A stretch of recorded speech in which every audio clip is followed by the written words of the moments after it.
Ijeoma met Kunle at a fundraiser for flood victims in Makoko. He wore confidence like a designer suit and spoke with the ease of someone who never feared rejection. "I like the way you handled that speech," he said, offering a firm handshake. "You made corporate sponsors cry without quoting a single verse." She gave a small smile. "Pity doesn't open wallets, guilt does." 3 days later, they had lunch in a quiet spot on Victoria Island. Grilled catfish and fresh juice. "I can help you scale," he said, slicing into his fish. "I've got suppliers and clearing agents that make things easier, faster, cheaper." She raised an eyebrow.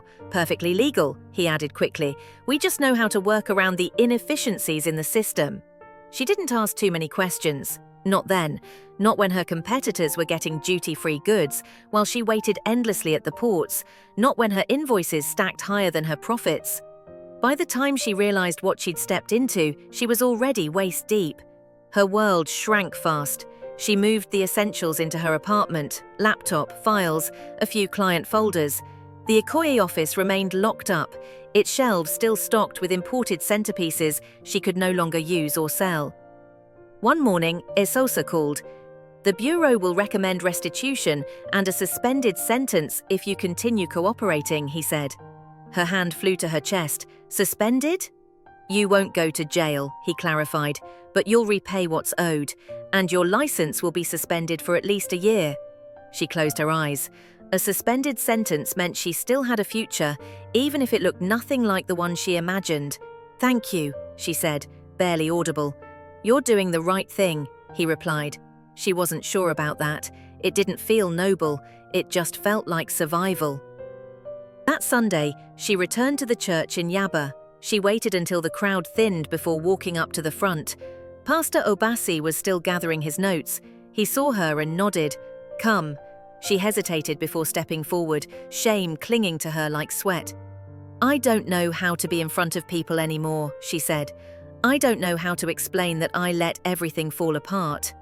He listened without interrupting. "I thought hard work would protect me," she whispered. "But I just ended up alone, pretending I was someone stronger than I really was."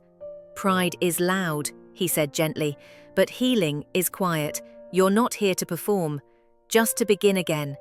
She bowed her head, tears slipping down. "What now?" "Come as you are," he said, "not who you were trying to be."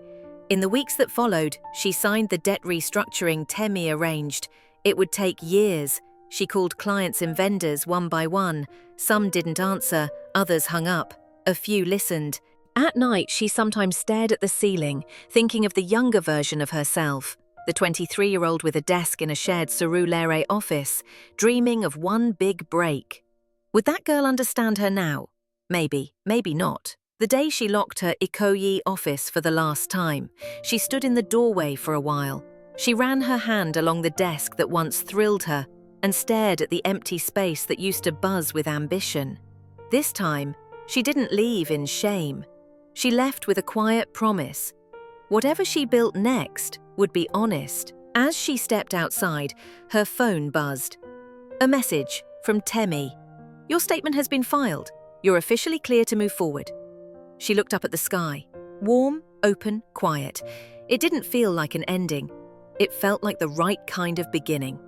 6 months passed slowly. She woke early, cooked her own meals, walked instead of calling a driver. She didn't chase gigs. She just stayed open.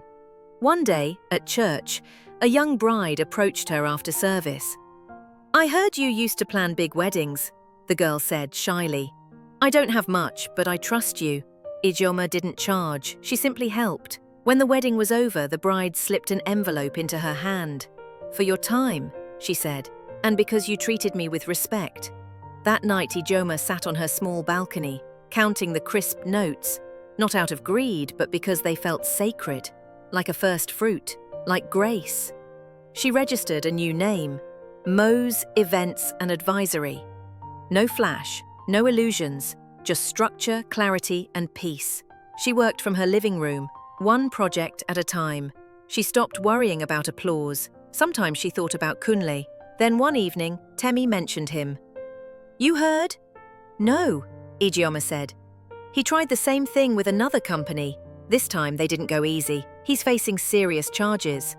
Ijeoma didn't flinch, she just nodded. He thought he was untouchable, Temi added. And for a while he was, Ijeoma said, until he wasn't. She felt no triumph, only the weight of what could have been. By the following year, she had 5 steady clients. No shortcuts, no shame. One evening she walked past her old street in Ikoyi. Her former office now bore a new sign. She paused.